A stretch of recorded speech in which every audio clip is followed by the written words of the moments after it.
Salut à tous, ici Michael, j'espère que vous allez bien. On se retrouve pour une nouvelle vidéo consacrée au logiciel Blender. Aujourd'hui, on va parler d'une feature très importante qui est apparue dans la 3.5. Il s'agit du Viewport Compositing, donc de compositing en temps réel dans la Viewport. Alors déjà, on a le rendu temps réel avec Eevee, on l'a de plus en plus avec Cycles, avec tout ce qui est denoise, optimisation CPU et GPU, qui nous permettent d'obtenir vraiment des rendus rapides en temps réel dans la vue 3D. Il manquait que le compositor, et ça y est, maintenant c'est disponible. Alors la plupart des nodes sont compatibles, j'y reviendrai un petit peu par la suite. Comment on l'active, comment on la désactive, quelles sont les options, je vais vous montrer tout ça aujourd'hui. Première explication très rapide, qu'est-ce que le compositing pour ceux qui ne connaissent pas du tout? C'est un process qu'on effectue la plupart du temps a posteriori du rendu, qui va permettre d'obtenir toutes les informations compilées par le moteur de rendu pour recompositer, reconstituer l'image en effectuant des traitements. Ok? Donc ça peut être rajouter plusieurs couches, changer des couleurs sur une couche spécifique, ajouter un élément, rajouter un tracking qui a été effectué, projeter une ombre, changer la couleur d'une ombre d'un objet et pas d'un autre, rajouter des distorsions, changer les couleurs, rajouter d'exposition. Voilà, plein de choses, plein de traitements qu'on fait sur l'image, pas forcément l'image finale, mais l'image qu'on reconstitue. Ok? Donc, le compositing en temps réel, comment ça fonctionne? Qu'est-ce que c'est que ce truc? C'est déjà quelque chose qui est compatible à la fois avec Eevee et Cycles. Bonne nouvelle. Donc, Eevee permet d'avoir du temps réel. Donc, on ne va pas se priver d'un compositing temps réel. Imaginons que j'ai un cube avec un plan, magnifique. Si je passe en haut à droite en Material Preview Mode, que je clique sur la petite flèche, vous allez voir qu'ici, on a un petit compositor qui apparaît en temps réel. Et ça, c'est vraiment cool. Donc, je vais aller dans le Render Preview. Comme ça, j'ai carrément mon vrai lighting qui est présent. Pas besoin de m'embêter avec l'HDRI de base proposé par Blender. Et je vais aller, je vais juste cacher ceci, tac. Je vais aller dans le panneau Compositor. C'est là que je vais effectuer tout mon compositing. Je vais rester en vue caméra pour le moment, vous allez comprendre pourquoi. Tac, je fais quelque chose qui ressemble à ça. Donc en haut à gauche ma vue 3D, en haut à droite mon compositing. Si je clique sur Use Node, on a le traitement de compositing qui apparaît. À l'époque, on avait possibilité de voir un compositing en temps réel avec un node qu'on appelait Viewer. Donc je vais le rajouter de ce pas. Viewer, je le rajoute, tac, juste ici. Et en activant le backdrop, ça me permettait de voir en temps réel tous les traitements que je souhaitais afficher dans mon compositing. Exemple tout simple, exposure. Je le mets ici, je baisse un petit peu l'exposition, je mets moins 0,5. Et en temps réel, je pouvais voir mon exposition. Sauf que, contrainte, j'étais obligé de faire un rendu en amont. Donc là, si je fais F12, j'ai mon rendu qui s'effectue, ok. Donc Blender peut bien récupérer l'information et il peut, en temps réel, vous voyez, m'afficher l'exposure juste ici. Du coup, vous dites, bah, à quoi ça sert de l'avoir en temps réel dans la vue 3D? Bah, déjà, c'est plus pratique de l'avoir dans la vue 3D parce que je peux modéliser tout en ayant mon traitement de compositor. Je peux déplacer mes objets tout en ayant le traitement de compositor également. Et surtout, ça m'évite de lancer un rendu en amont. Donc, c'est-à-dire que là, je peux faire un nouveau fichier Blender. Comme ça, vous êtes sûr que j'ai nettoyé en intégralité ce qui est présent dans les passes de rendu. Je n'ai plus aucun rendu qui a été effectué. Je fais exactement la même chose. Je rajoute un plan, comme ceci. Je passe en vue caméra. Tac.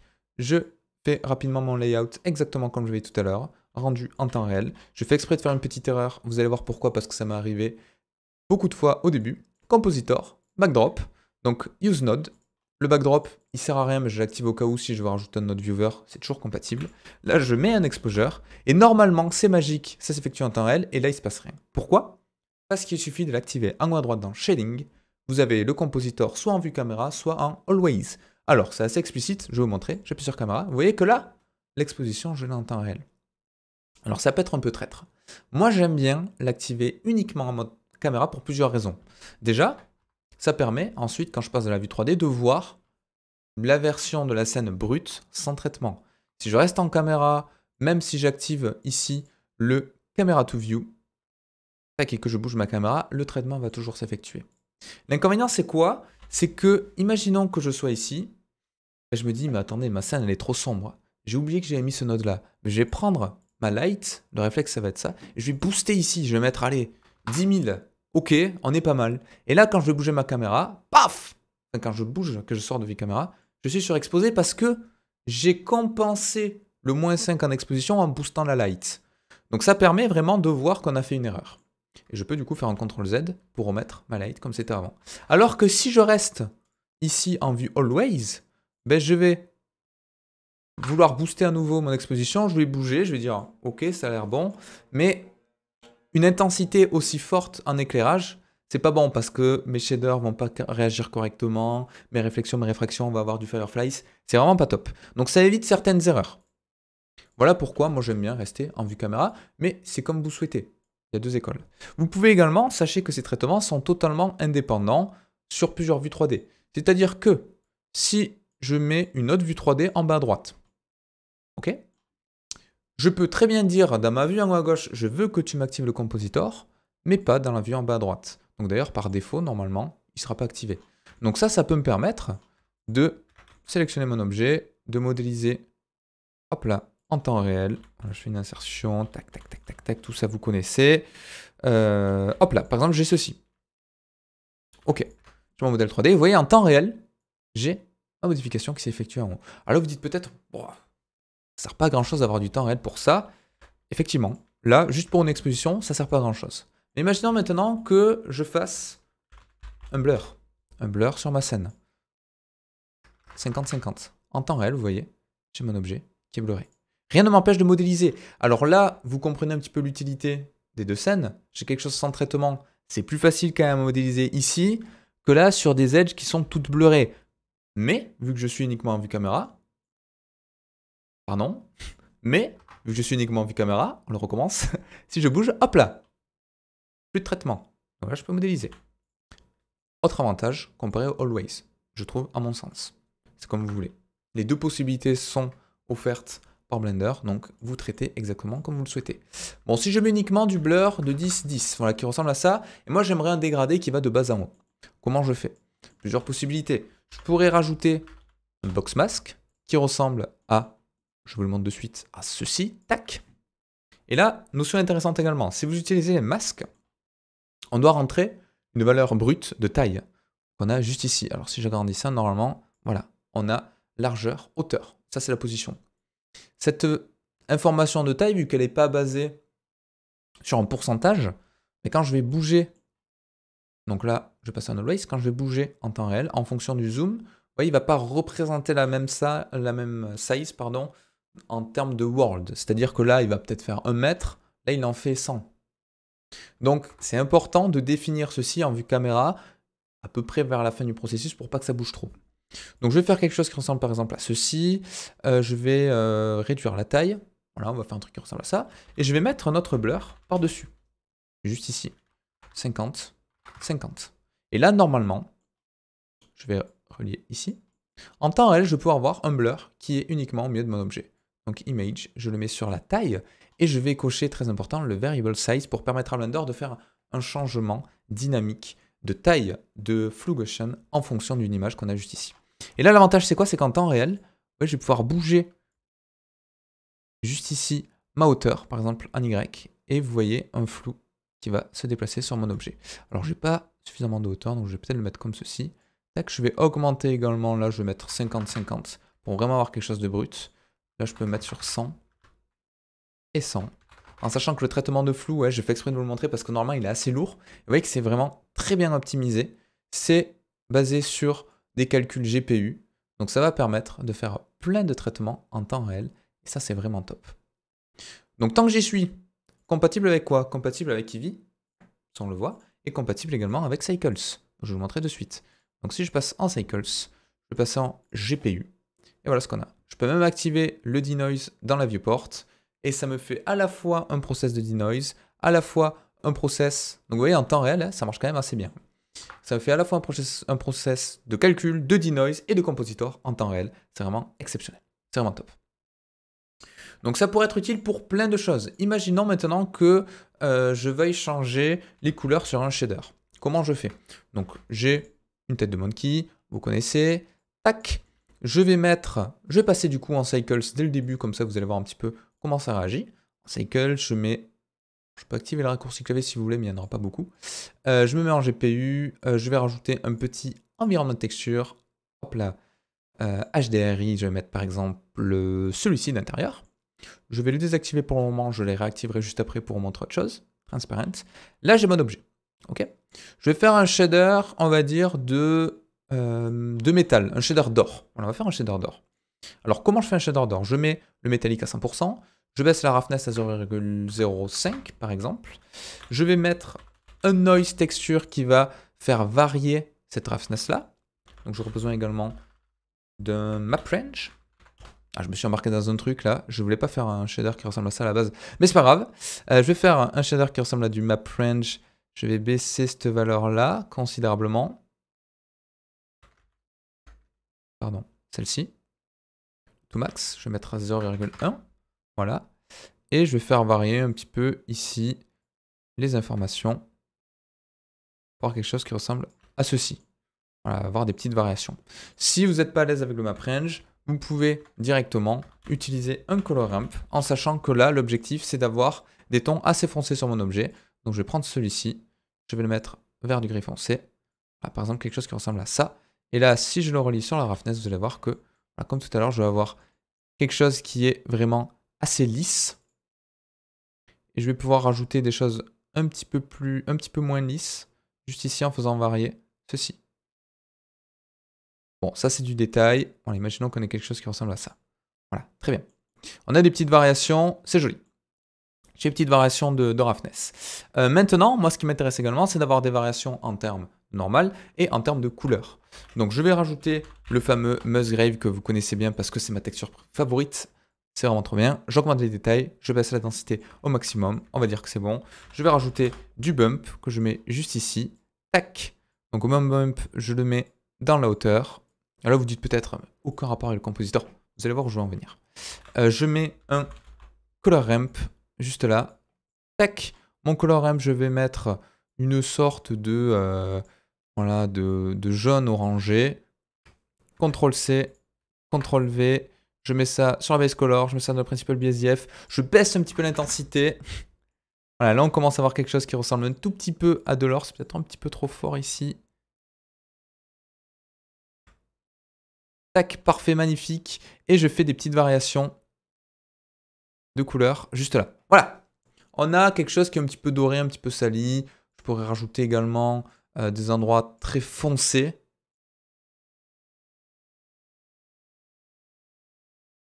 Ah, par exemple, un truc qui ressemble à ça pour faire des sortes de taches.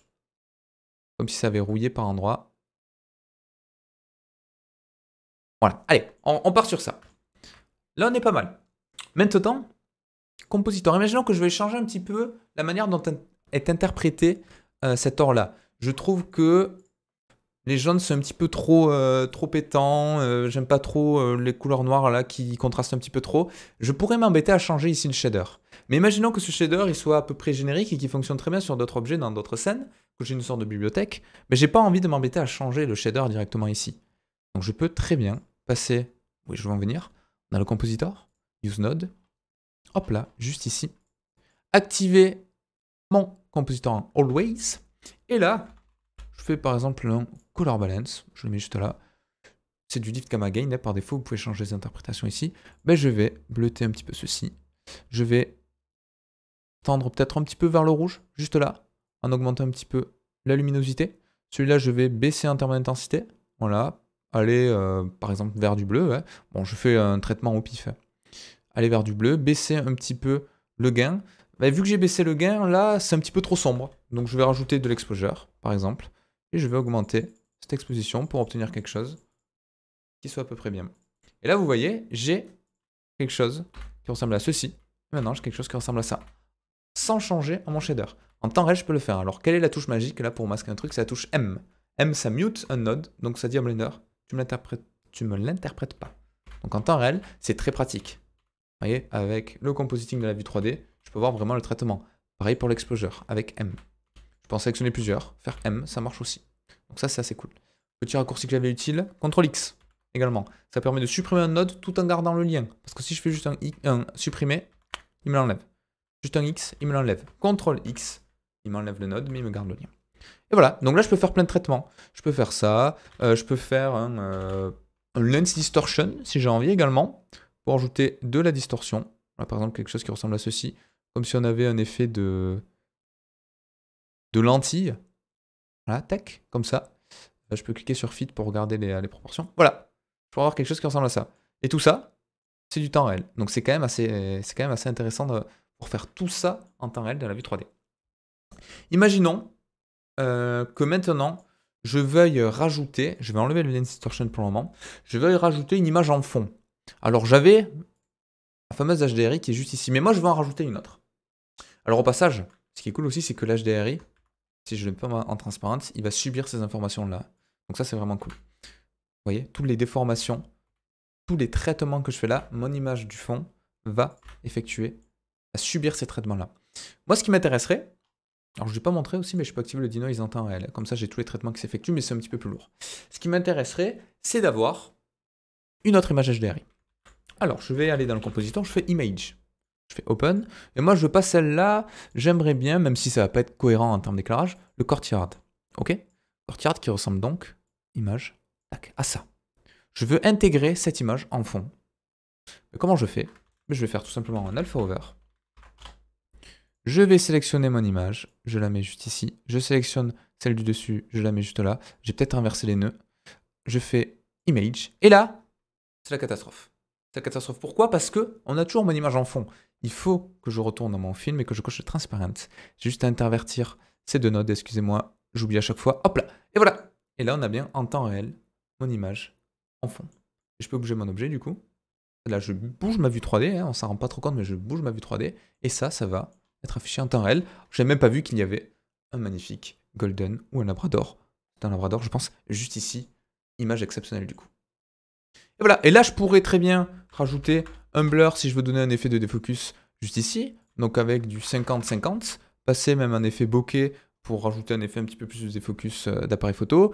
J'ai plein de types de flou juste là. Vous pouvez les tester. Hein. Par défaut, une Gaussian, il marche assez bien. Donc voilà, on pourrait obtenir, vous voyez, un effet assez sympa très rapidement. Ajouter comme ça, je pourrais faire ce que je veux. Donc ça, c'est grâce au compositor. C'est ce que j'utilise de plus en plus dans mes projets. Il y a plein de projets sur lesquels j'utilise le compositor en temps réel et c'est très pratique. Si je prends par exemple un truc que j'ai fait dernièrement sur Twitch, je suis en train de faire les 4 éléments, donc le haut, le feu, etc. etc. Là, c'était pour la terre. Vous voyez que si je passe en rendu, j'ai ceci. Pas fou, ça manque un petit peu de traitement. Donc si je passe dans le compositor qui ressemble à tout ça quand même, hein. Donc c'est pas non plus un compositor très poussé, mais quand même ça permet de changer pas mal de choses par rapport à ce qu'on a là, mais je peux maintenant en temps réel activer, bam, mon traitement. Je peux même passer en always si je le souhaite, comme ça je peux bouger. Et le traitement que j'ai fait juste ici, je le vois en temps réel. Donc comme je vous disais, la plupart des nœuds sont compatibles. Ceux qui ne sont pas compatibles avec le compositor temps réel, c'est un petit peu la limitation qu'on a pour le moment, ils sont indiqués avec un petit point d'exclamation qu'on a juste là. Alors là, le render layer, c'est bizarre, hein, mais ça vous met render passes not supported in the viewport compositor. Pourquoi? Parce que là, le principe d'obtenir un compositing en temps réel dans la vue 3D, ça nous permet d'éviter d'attendre le rendu pour récupérer les informations et effectuer un compositing. Ça, c'était l'ancien process. Maintenant, en temps réel, on peut le faire, mais les render pass, vu qu'elles sont compilées, calculées, interprétées au moment du rendu, je ne peux pas le faire en temps réel. Pourquoi? Parce que sinon, ça nécessiterait de faire un rendu, et du coup, on perd l'avantage du compositing temps réel, si je dois attendre le rendu pour passer sur le compositing. Donc ça, c'est pas encore compatible. Tout ce qui est denoise, par exemple, on ne peut pas le faire. C'est normal. Ça demanderait trop de traitement, et ça nécessite des informations d'image noisy qu'on a également compilées au moment du rendu, donc ça, c'est pas supporté. Le défocus également. Voilà, il y a plein de petits nodes encore qui ne sont pas compatibles. Soit je pense parce que le traitement est trop lourd en temps réel et du coup ils doivent un petit peu l'ajuster et l'optimiser, soit parce que ça nécessite des informations de rendu. Donc l'objectif de Blender, c'est quand même de rendre de plus en plus de nodes compatibles avec ce système-là. Au début, il y en avait moins, il y en a de plus en plus, donc c'est quand même très intéressant. Vous voyez, en temps réel, là, rien ne m'empêcherait de changer un petit peu le traitement de mes couleurs. En fait, je veux quelque chose qui tendent vraiment vers le vert, alors que moi ça tendait vraiment vers du marron, ben voilà ce que je peux avoir. Tac, voilà. Ah, c'est un petit peu trop sombre, donc je réaugmente un petit peu mon exposition. Je peux mettre même un node gamma, si je veux corriger un petit peu tout ça. Je mets du gamma, tac, et voilà. Et j'ai un nouveau rendu. Je peux enlever ça pour voir ce que ça donne. Ok, avant j'avais ça, sans color correction j'ai ceci, je passe à ça. Ah, en fait je préfère avant, donc je vais baisser un petit peu le factor pour avoir juste une petite influence.